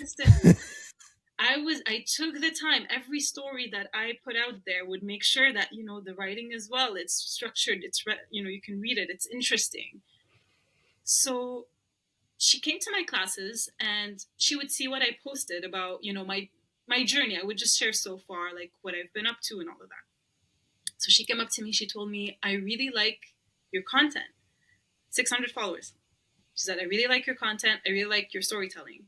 We are looking for someone in our content team, to hire someone in our content team to be like our ambassador, or just like be the person who would like take you around Montreal and film and post it on their Instagram and TikTok. Mm-hmm. Would you be interested? And I had just manifested having a part-time job. Like in my head, I was like, I wish I had something part-time that didn't take up too much time from me trying to go skating, but something that would take maybe 1 or 2 days of my week. And then she comes with me with this proposal, and I'm like, you're paying me to be on social media? Like, yeah, of course, I do that. I pay to do that. Yeah. And funny enough, the first collaboration was related to skating. The first collab I did with them was, well, at the beginning it was a collab. Now I work through them. Like I kind of represent Montreal when I'm working with them. I'm not like Marley. But anyway, the theme was like fun retro activities to do in Montreal. And one of them was integrating roller skating. So I showed people that I was skating. And they really liked the content, the people at Montreal Tourism. And then they're like, okay, we're going to hire you for another contract. And then 6 months afterwards, they signed me for the year. And so I became on their team, which is crazy because I've always loved to do content, but I never really thought about it too much. I didn't also think about it as a job. But I think I have just a lot of patience of like filming things, and I have an eye to edit things. Like I have like a director's mind, I guess. I have a certain story that I want to show you. I Mm-hmm. don't post things as they are. I have like a vision, and I take the time Mm-hmm. to present things in a certain way. So I guess it resonated with them, and that became a very stable, nice source of income for me to at least be able to pay my rent and all of that. And that allowed me to keep pushing with skating without having to worry about, I need to go back to pharma. And in parallel, I was still keep doing my classes. It was like doing well, sometimes better than others. Some months I didn't have a lot of students show up. I had like maybe 9 people in my class. Sometimes I had 20 people in my class. And I was doing everything by myself at the time. I was in class teaching. While I was teaching them, I would take my phone, take some videos, finish, go home. I wouldn't even start eating. I would pull up my phone, start posting videos, tagging each person in class, because I knew if I tag them, they're going to repost. When they repost, they're going to share to their friends. When they share, like, it's a whole thing. I became obsessed, and I'm still obsessed until today. Anyway, my friend, my team thinks I'm a workaholic, but I love it. When you love something so much, I wouldn't rather be doing anything else, for real. Like, it's become so hard for me now to separate work from fun, because I would do what I would do if I wasn't even getting paid. Yep. And that's so important. Yeah. And there's a thing too, where, like, I get first off, it's amazing that this whole experience that you're talking about, like, one, just the whole Skate with Marley thing and its growth, but just your journey, right? Like from day one, because not only does it result in this, but you come here from Lebanon and you're the tourism ambassador. That is crazy. I still don't believe that until today. Honestly, all of the people, like my friends from Lebanon, look at me like, how are you the face of Montreal? Like, I should have that job. What the frick? I didn't ask them. I asked the team. I'm like, I'm not Canadian. Like, I'm very Arab. Like, how come you wanted to hire me out of all the people? And you know what they told me? They chose me because of the fact of I genuinely wanted to visit all of these places. Like, I'm not. It makes sense. You know what's also, like, side note funny? Everyone calls me Dora the Explorer because of my haircut. So it's I wouldn't have seen it, but now that you said it, you cannot see it now. But everyone calls me Dora. At the beginning, it would bug me because it started as a comment on Instagram, like, haha, is Dora skating now? And I'm like, oh, jeez. But then I realized that actually I do channel her energy in terms of, like, I'm super curious. I want to explore. I want to show you things that I'm seeing. So that's why they hired me. They're like, you're actually seeing Montreal with fresh eyes because you didn't live here. Yeah. You're genuinely excited to see these things, and it's true. And it's just crazy that I get to have all of these things. And again, back to the fact that it's just been one thing after the other, like small steps, but very important small steps. Even like my first event, because now I throw, like, every other month I have a skate party that I do in a downtown venue that's called the Society of Arts and Technology, the SAT. And that's been a crazy thing because we had no skate parties happening here consistently, at least, maybe like some small skate parties here and there. But it started because going back to, there was one small event where I made an appearance for free. I just came and, I taught people to roller skate, like, in another context, but there was a person who worked at the Society of Arts and Technology who was there, who saw me, was like, this is so cool. I have a space. It's not huge, but we can work with it. It's central. It's in downtown Montreal. It's a venue where all the people come for, like, DJ sets, concerts, and all of that. So it could be cool for us to add a roller skate party to our program. Would you want to host it with us? And that was the coolest thing ever, because we started with one event, was successful. Now we've done 6 editions. The next one's coming up in June. So all of the things that I've done, again, is just like reactions, mostly, more than me planning. Like, I didn't sit down and be like, I'm going to do a class. I'm going to do this. I'm going to do that. Yeah. But it's a result of just showing up. Like, showing up. Yeah, being where you say you're going to be, doing what you say you're going to do. 100%. You know what I mean? And people, yeah, it's funny too, because when you talk about your friends being like, you know, you're a workaholic, you know, and I remember too, like even just, I mean, I was an executive for years, you know, and I remember like I had this weird delusion in my head in like my early 20s that at some point my goal was like to get this thing where it could like run itself. Okay. Yeah. Never going to happen. It's never going to happen. Right. And that's when I worked for somebody. So now, you know, just me just doing my own, that will never happen. If your goal is to like work for yourself to be able to relax, No. you know, which is why you better love doing whatever you're going to go pursue, because I don't know if it could work any other way. Right. I'm not disciplined enough to do shit I don't like doing at all. Thank you for This is, yeah, there's nothing in my life, and I'm maybe I should be ashamed to say this, but whatever. I'm telling you right now, since the day that I committed to doing this, there's nothing in my life where people could look at any part of my life and be like, oh yeah, Mark was 100% reliable to like this thing that he said was going to be delivered every Sunday, no matter what, right? For 2 years or there's nothing in my life you could point to is that consistent, right? Like, except for this. I would love to say that it is the byproduct of being a super hard worker and all this kind of stuff. And in this context, yes, but not in any other context. I just love this. I love doing this, right? So it just works for me, but that's the only way it's going to happen. You know what I mean? I understand what you mean when you say your friends kind of look at you this way, but at the same time, you're like, okay, but don't like, this isn't a bad thing. I'm loving I'm loving every day. I'm loving what's next. You know what I mean? Like, and I know workaholics that don't love that's what I was gonna anything. say.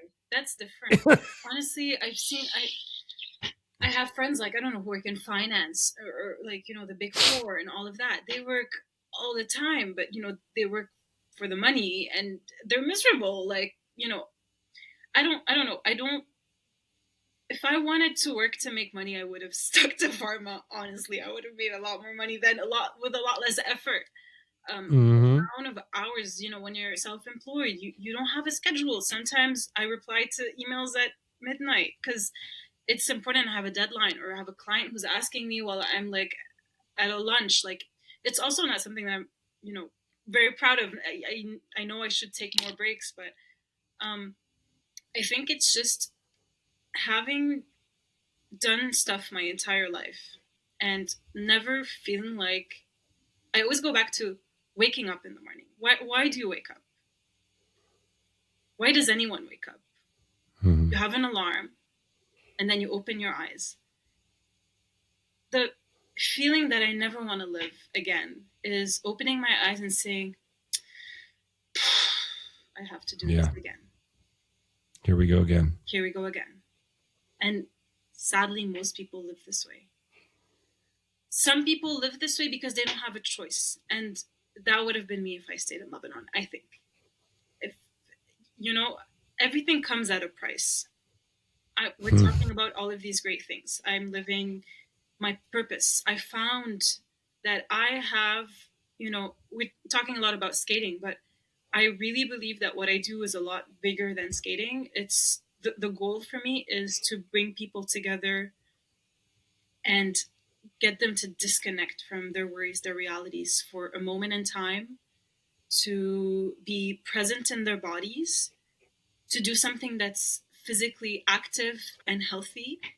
I still low-key feel like I'm a pharmacist, but working in prevention rather than treatment. Because I'm like, instead prescribing dopamine and coming to me with diabetes and giving you a medication for that, well, come and work out a little bit. Maybe that will lower your risk of getting diabetes to start with. You know what I'm saying? Like, I always encourage my students to work out. I give them a training at the beginning. We're doing sit-ups, we're doing push-ups and all of that before we even start to skate. But all of that to go back to my mission is to be able to offer this safe space where we're doing a positive thing, learning about the skate culture and everything that comes around it, that is so inclusive in age, in size, in, you know, sexual preferences, what all of that. And I've never seen like any other activity or sport or thing that is so inclusive, and that's why I love it so much, and I want to be able to offer that more and more to people. And that's what I, you know, when I did my event last time on I had like a Valentine's Day event at the Society of Arts and Technology. I just, you know, I was just in it. I had like, I trained my students for choreography. We did a show, we did a performance, we had a great DJ, I was entertaining, I taught a class. So the last 5 minutes, I was just like, okay, this is just, I need to look at all of this. This is amazing. I rolled back and I was like, so cool. Like, I wish I had someone host this event when I was starting to skate. But no one had offered that. And it's so cool that I get to do that now. And so that makes me want to wake up in the morning. That makes me want to wake up and I go to the gym, I work out so I can be stronger, so I can skate longer. I, you know, do all of the things because I have a goal. But all of that comes at a price. It comes for me at the price of being very far from my family. It comes from the price of, you know, having living in a country in the weather that's not natural to me. It's not natural to me, you know, to my skin, to my body, to live in these extreme temperatures. And you know, I won't lie. If I'll tell you, like every other day, I think like, do I want to live here for the rest of my life? Like, this just feels so unnatural to me. And you know what? I think if it wasn't for skating, I think I would have left Canada a long time ago. And it's crazy because I moved here not really thinking much about, I was just fed up with what's happening. I'm like, I need a new start. I want to see where I get to, but I didn't realize it was going to be this hard. And skating is as like healing to me as it is to everyone. Like there's a lot of people who come to my class who tell me at the end, like, you know, this is the best part of my week. Like I look forward to this class. I had one student who was telling me like she had like major episodes of depression and my skate class is the only thing that gets her out of the house. I've had students telling me one had just was going through a divorce and settlements and all of that, and she was just happy to come and escape that. So all of this to say, like, people thank me for offering this space, but I thank them for giving me a reason to also disconnect from my phone, because, you know, like today I'm doom scrolling on my phone, seeing all the news of my city being blown up in Beirut, and scared for my family, calling them every other minute to be like, are you okay? And being in class, for me, when I'm teaching, I become present and I become, you know,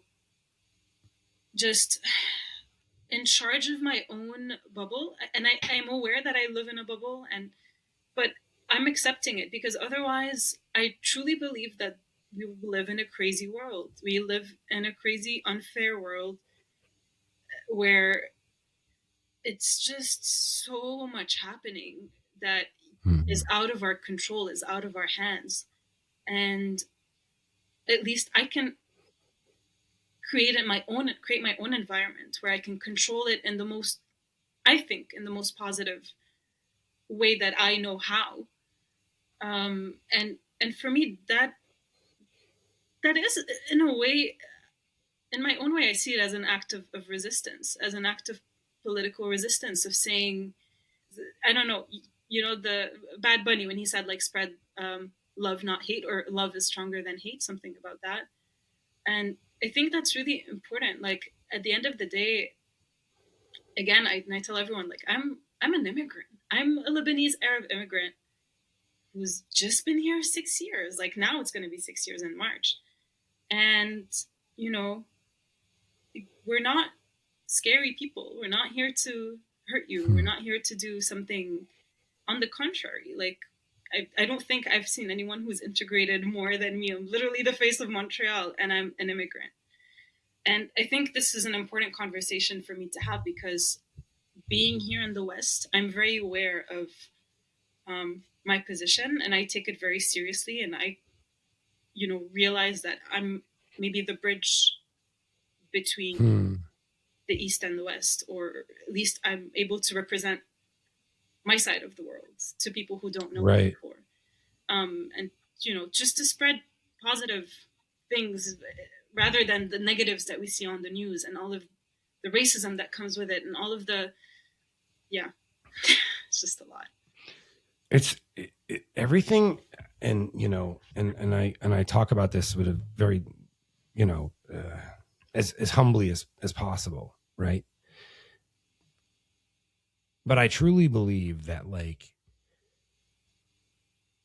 real understanding happens on an individual level. Yeah. Right. Because, and I just wish that you talked earlier about, social media being villainized and in a lot of ways and all this kind of stuff.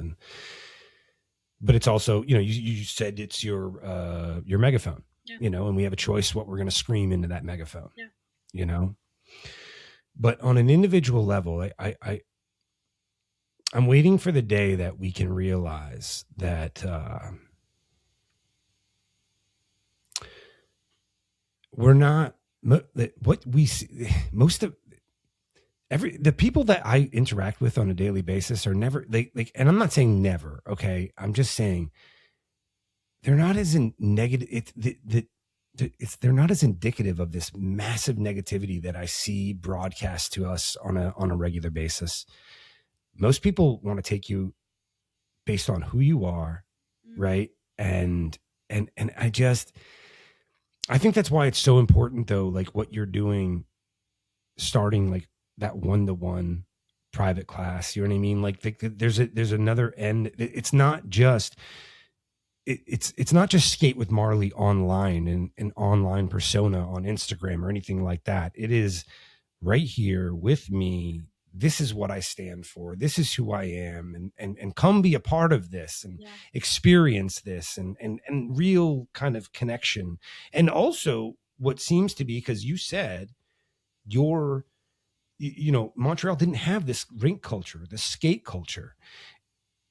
And it seems like, I mean, you're kind of helping manifest that around you and build that around you. Is that a big part of like your vision and your goal moving forward is not just online, but like right here where I live? It's always, you know what I mean? It's always been in person first, online second. I think Yes. And that's who I am.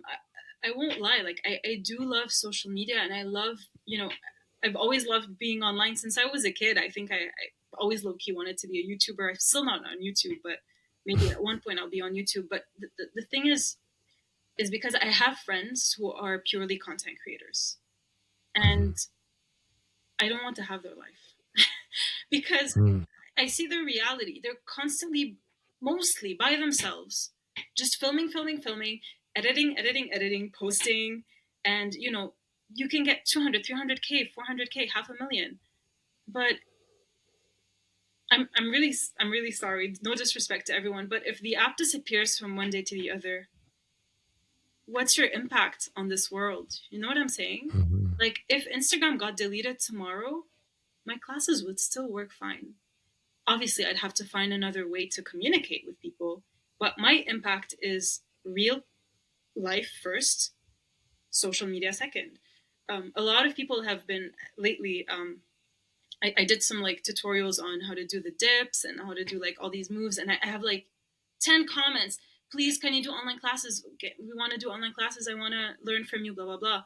And the reason I'm like still thinking if I want to do online classes or not is because I know my impact is in person first, and I love offering a space where people come in. Maybe I'm old school, but like for me, it just reminds me of how I grew up when I was in a dance studio, physically leaving my space, physically coming into a different space, seeing other people, speaking with them. When I teach my students to move, I ask them to pair up and to talk to each other and to skate together and then switch. So I encourage creating a space where people are interactive, meeting, talking about, whatever it is, just to kind of like create this nice environment. And I don't think that could resonate the same way on social media. So again, I'm always like, do the thing in real life and promote it on social media or post about it so other people know. Um, so yeah, I think my goal is just to be able to do more in Montreal, and maybe if I were to expand, maybe in person, ideally, I would be able to do this. Like now, I have a team, right? Very small team, but there were mostly like my friends and my students who I've kind of promoted because I saw a lot of potential in them and same values as we did. Mateus, for example, who was my student 3 years ago, and we just think so much of like the same way. He's a great teacher. It's funny because he taught a class last week, and I had a student in his class come to me telling me Mateus is an amazing teacher. I learned, like, I had this aha moment. I'm so thankful. Thank you so much. Can't wait for the next class. And I'm like, this is amazing because once you are able to, when you do something and you put it out there, I feel like people see you, and the ones who look like you, who have the same mission, will come closer naturally to your circle. And I also saw the potential in him. There's Sun, there's Justine, there's Tammy, there's a lot of my students who became my support system because also I think they saw the mission and they also feel the same, like they want to be part of it. And again, for the longest time, by the way, as of lately, I've been thinking of switching Skate with Marley to Skate with Montreal because I just feel like it's not about me anymore. I'm like, I am the face, but it's about everyone. And I want to showcase the community. I want to showcase everyone who's part of it. But everyone's just telling me like, no, like we know it's not just you, but like keep the Marley. Like it's we know you're the face of it, but it's everyone who is like wanting to do something active, learn about the skate culture, have fun, meet new people, be in a safe space. I feel like that's kind of the people that I'm attracting, and the more we are, I think the more we can spread this message. And I don't think there's a better message to spread out there, to be honest. Not that I can think of right now. Yeah. So yeah. It's kind of crazy to think that you're like the rebel or on the cutting edge because you want to have in-person like interactions. You know what I mean? But I get it. You know what I mean? There's a connection that you can't like duplicate in another environment. I get why you're true to that and why you stay true to that. It makes perfect sense. But was there look, and I'm not saying that I'm in a rush or anything like that, but we're at 2 hours. Is there something that that you definitely wanted to cover that we haven't covered, and whatever, you know what I mean? I just want to make sure we don't miss anything. I mean, listen, it's hard to summarize a person's life story in a few hours. It's normal. There's no way we can cover everything. Maybe I think this is the main key points. I think what I would just like love for people to know is that I'm out here in Montreal. If any of the skaters who are listening are they're curious, they want to come visit, just like hit me up. I'm happy to host. I have like a list of international skaters who I would love to host that I want to bring, hoping to have more events in Montreal. And I'm also like planning to travel a little bit more. I'm going to Europe this year. I'm going to go to the States soon. I'm going to be, trying to meet more skaters. I just want to know that we're here. And that's important because people did not know that we're here. People didn't even know when I went to Sk8L Barcelona, people were like, Canada? People skated in Montreal? Like, yes, we're out here. We're doing our thing. So, listen, maybe we can do a part 2 based on the comments. If there's anything that I didn't cover, if anyone wants to ask more questions, maybe we'll see how that goes. But thank you so much. I want to take the time to thank you for creating, Sk8LikeYou podcast, because it's crazy. I've also been thinking for a while, like, why isn't there a skate podcast? Like, there's so many cool skaters out there, and each one has a different story. Like, and I watched your interview with Push, with Tony Zane, with Morgan, with Dylan, and all of that, and it was just like, it's so interesting how we all have like this one language in common, which is roller skating, but we all have a completely different story and reason why we are doing what we do, right? Like your reason is Mm-hmm. not the same as mine. Mine is not the same as Push or Dylan or whatever. And I just love that there's that one thing that connects us together is our passion for skating, for the music, for the art, for the culture, and all of that. And yeah, thank you for putting us on this platform to be able to share our stories. So keep doing what you're doing, no matter even if you think that you don't know what you're doing. I think you're doing great. Yeah, now it just is more like I don't know if anyone's gonna see it though. It's like, kind of thing, but that's fine. You know what I mean. You have to start yeah. somewhere. Like my first, you at the beginning, it's a little bit messy. You're not sure, but how do you get to where you want to get before you start? So just keep doing it. Keep showing up. This is gonna get places. I'm sure. I have a good feeling. Well, you know, it's definitely the byproduct of what other people. Yeah, I talk to enough individual people to see where it has, you know, some value, and it has a lot of value to a few people, and I'm good with that, right? And however that ends up, I'd be lying if I said that it isn't, that I don't also love doing it. I'm not bearing some huge cross. I mean, I love doing this, right? So it's all good. I thank you so much for being willing to come on here and talk so candidly and openly. I mean, geez, yeah, it's a unbelievable story. It's exactly what I want this thing to be about, right? I want skaters to get on here and talk about their life, right? You know what I mean? Like, and so this was awesome. Thank you so much. I would be always up for a part 2, 3, 4, 5, 6, whatever.